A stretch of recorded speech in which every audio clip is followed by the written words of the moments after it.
नहीं देंगे वेतन और अन्य सुविधाएं, बरसाएंगे हवाई मार्ग से फूल। जिंदा कौमें कैसे चुप बैठ सकती हैं, हिला देंगी चूल। दोस्तों, मैंने एक वीडियो किया था जब कोरोना योद्धाओं पर फूल की बारिश की गई थी हवाई मार्ग से। मैंने कहा था इन्हें सुविधाएं नहीं दे पा रहे हो, किस बात के योद्धा। और बात सच निकली कुछ दिनों बाद ही, जब इन्हें वेतन और अन्य सुविधाएं नहीं दी गई जो केंद्र सरकार ने मानक बनाया है, स्वास्थ्य विभाग ने उसका पालन भी नहीं किया गया। कोर्ट ने जब संज्ञान लिया, लगाई फटकार, तो अब कह रहे हैं कि हम देंगे वेतन और अन्य सुविधाएं। दोस्तों, पूरे देश में जो कोरोना के योद्धा हैं, मैंने बताया था कि उन्हें यह सुविधाएं नहीं दी जा रही हैं और किस तरह से वह प्रतिकूल परिस्थितियों में सेवाएं दे रहे हैं, 12-12 घंटा, उससे भी अधिक। माननीय सर्वोच्च न्यायालय के 3 जजों की खंडपीठ में, जिसमें न्यायमूर्ति अशोक भूषण, न्यायमूर्ति संजय किशन कौल और न्यायमूर्ति एम.आर. शाह ने केंद्र सरकार से पूछा था, स्वतः संज्ञान धारण करते हुए, कि लोकनायक जयप्रकाश नारायण हॉस्पिटल में वार्ड में ही कोरोना से मृत हुए लोगों के पार्थिव शरीर रखे गए हैं, गैलरी में भी रखे हैं, मरीज चिल्ला रहे हैं, त्राहिमाम कर रहे हैं, उन्हें कोई देखने वाला नहीं है, उन्हें उचित सुविधाएं नहीं मिल रही हैं, ऐसा कह करके नोटिस जारी किया था। दिल्ली गवर्नमेंट ने जवाब दिया कि जब से अमित शाह साहब दौरा किए हैं उस हॉस्पिटल का, तब से सुधार हो रहा है। सब खेल चल रहा है। अमित शाह जी जब से दौरा किए हैं, तब से केजरीवाल सरकार ने सुधार कर दिया है।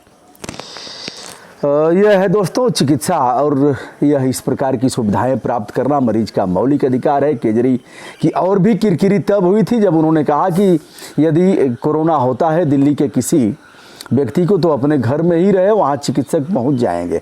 क्या दिमाग है साहब।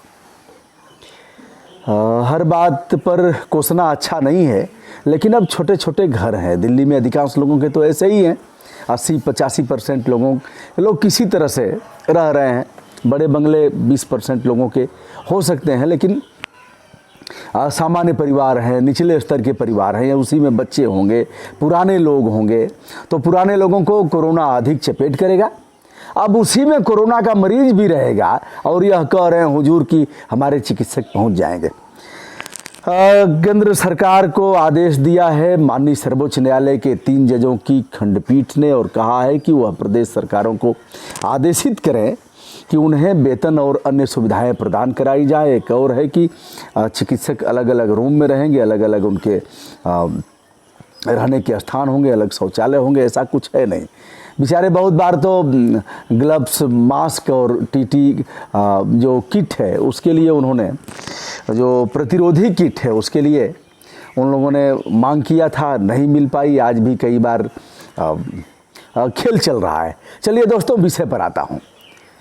सती प्रथा, बाल श्रम और ऐसे अपराधों से भी खराब ठेका प्रथा है, जिस पर अभी तक लोग चुप हैं, बोलता में आवाज़ नहीं उठ रही है।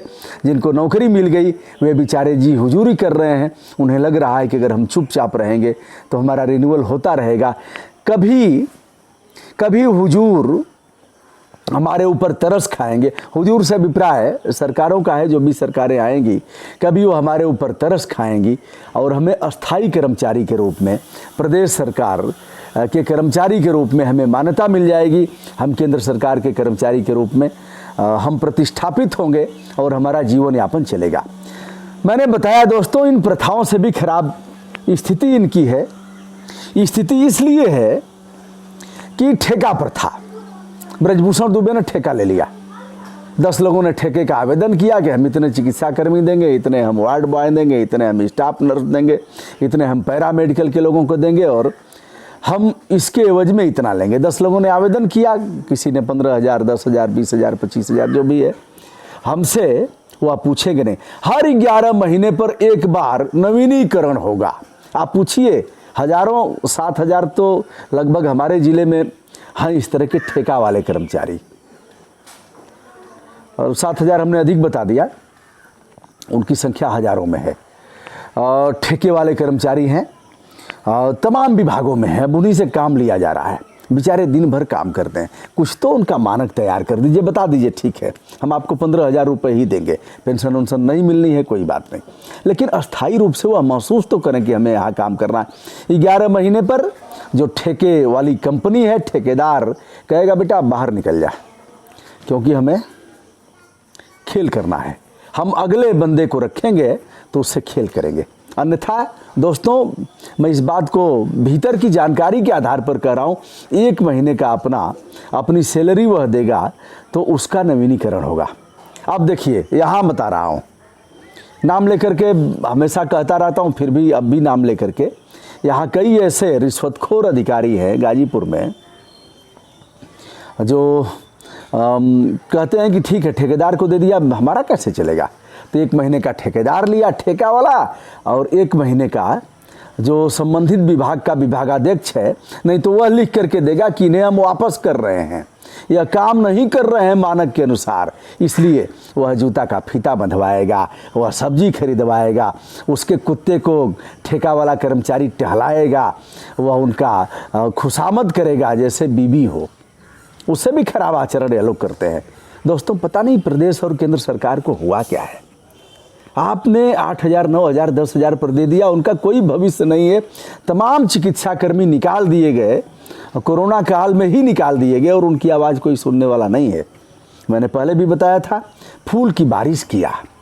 मैंने कहा था गरीब देश है, गरीब देश में जहाँ लोगों के पास दवाओं के पैसे नहीं हैं, आपने आयुष्मान योजना चलाया, जो वास्तविक गरीब हैं उनका नाम उसमें नहीं है। मुख्यमंत्री आरोग्य योजना का संचालन हुआ, उसमें भी जो असली गरीब हैं उनका नाम शामिल नहीं किया गया है। बड़े बड़े लोग हैं, नाम लेकर के कभी चढ़ करके उनकी अट्टालिकाओं के पास चढ़ करके कर दूंगा, कोई प्रतिक्रियावाद नहीं है। जिनके पास 2-2 4 पहिया वाहन हैं, मोटरसाइकिलें हैं, नौकरी है, मिलिट्री में हैं और अन्य सेवाओं में हैं, शिक्षक हैं, वे आयुष्मान भारत योजना, आयुष्मान योजना में वह पात्रता के धारक हैं, इलाज भी करवा रहे हैं, और जो वास्तविक गरीब हैं उनका इलाज नहीं होगा। कहेगा कौन? जो कहेगा वो राष्ट्र विरोधी तत्वों में घोषित कर दिया जाएगा। मैंने कहा 10 करोड़ रुपए से आपने फूल की बारिश कराया। हुजूर, जो इनके कोरोना के योद्धा हैं, मैंने एक नर्स का हवाला देते हुए विदेश में उन्होंने कहा था कि हमें कोरोना योद्धा कहा गया और हमें वो सुविधाएं नहीं दी गई जिसकी आवश्यकता है।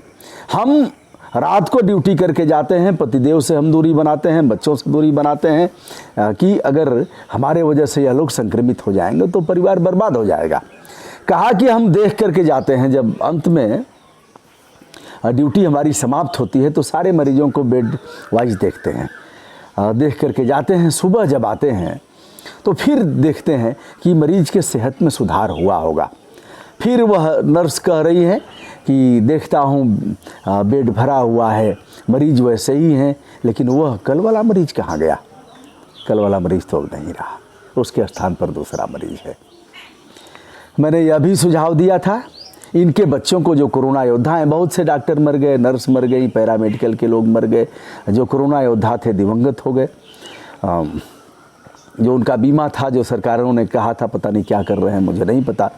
एक कोरोना योद्धा का मामला हमने उठाया था, अभी तक वहाँ यह सुविधाएं नहीं पहुँच पाई हैं, जो भी अनुमन्य सुविधाएं थी। अब हमने जो कहा था कि आप इनके बच्चों को 1-1 टैब दे दीजिए, 1-1 लैपटॉप दे दीजिए, और कहिए कि ठीक है आप इतना मेहनत कर रहे हैं, आपके बच्चे पढ़ नहीं पा रहे हैं, विद्यालय बंद है, तो आँख खराब नहीं होगी मोबाइल से, तो यह बच्चे लैपटॉप और टैब से पढ़ाई करेंगे। कितना अच्छा होता। आप सारे कर्मियों का सारा आंकड़ा है, सभी वेतनभोगी हैं, सभी सैलरी पा रहे हैं, मानदेय आप दे रहे हो, ठेका पद्धति से दे रहे हो, सबका एक निकाल करके और खट खट खट खट, तो जितने पैसे में आपने फूलों की बारिश कराया था हुजूर, उस पैसे में इनको मिल जाता। चलिए, दूसरी बात हमने कहा था कि इतनी महंगी पढ़ाई है, करोड़ रुपया MBBS बनने में लग जाएंगे, आप यह कहते कि हम 5 नंबर इनको वेटेज देंगे। जो कोरोना योद्धा के बच्चे हैं, योद्धाओं के, वो अगर क्वालिफाई करते हैं 5 नंबर हम उनको अधिक देंगे, तो भी उनको लगता है कि यार ठीक है, बड़ा बढ़िया, हमारे पापा काम कर रहे हैं तो हमको इतना नहीं, तो उतने से आप यह कहते कि जो भी कोरोना योद्धाओं के बच्चे हैं, जो भी चिकित्सीय सेवाओं में आएंगे, हम उनकी आधी फीस माफ़ कर देंगे, तो भी बात समझ में आती, लेकिन यह करेंगे नहीं। बड़ा दुखद है, देश के लिए दुर्भाग्यपूर्ण पक्ष है। सच में गरीबी है दोस्तों। आप गांव में घुसेंगे ना, ठीक है, यह बात भी सही है कि गरीब दारू पीता है, गरीब इसका ध्यान नहीं देता, दिन भर मेहनत करेगा, शाम को गांजा की चिलम चढ़ाएगा, यह भी चीज़ें। लेकिन अगर इसमें हम लोगों का भी दोष है कि हमने उन्हें समझाया नहीं, यह भी दोष है कि गरीब 10 बच्चे पैदा किया, 4 बच्चे अगर ब्रजभूषण दुबे पैदा कर रहे हैं तो 8 बच्चा पैदा किया, तो उसका कौन सा दोष है? मेरे समझ में यदि नहीं आई है बात तो उसके समझ में कैसे आएगी? तो भैया मैं तो सबसे पहले कटघरे में अपने आप को खड़ा करता हूँ, उसके बाद जो सरकारें हैं और लोगों को मैं इसमें। तो यह ठेका प्रथा, सती प्रथा, बाल श्रम और अन्य जो इस प्रकार की प्रथाएं हैं उनसे भी खराब है, क्योंकि कान पकड़ के जब चाहा निकाल दिया, आपका कोई भविष्य नहीं है। 4 साल 5 साल आपने सेवाएं लिया, उसके बाद आपने बाहर कर दिया, बाहर का रास्ता दिखा दिया, जाएगा कहाँ वह? कैसे उसका जीवन यापन होगा, कैसे परिवार जिएगा, इसकी चिंता कौन करेगा? आइए दोस्तों तय करते हैं, बगैर किसी भेदभाव के टोका-टाकी करेंगे, हस्तक्षेप करेंगे, सही को सही कहेंगे, गलत को गलत कहेंगे, सीना ठोक कर आवाज़ उठाएंगे। सरकार चाहे जिसकी हो और सामने वाला चाहे जितना भी बाहुबली और आसुरी शक्ति का धारक होगा, सीना ठोक करके ललकारना ही पड़ेगा। जिंदा कौमें हाथ पे हाथ रख करके नहीं बैठ सकती, यह काम तो करना ही पड़ेगा। दोस्तों विनम्रता के साथ ब्रजभूषण दुबे का सादर नमस्कार। यदि हमारा वीडियो आपको अच्छा लगता होगा तो मैं चाहूँगा कि हमारे चैनल जो ब्रजभूषण मार्कंडेय के नाम से है उसे सब्सक्राइब, लाइक तथा शेयर करते हुए हमारा मनोबल बढ़ाएंगे। सादर।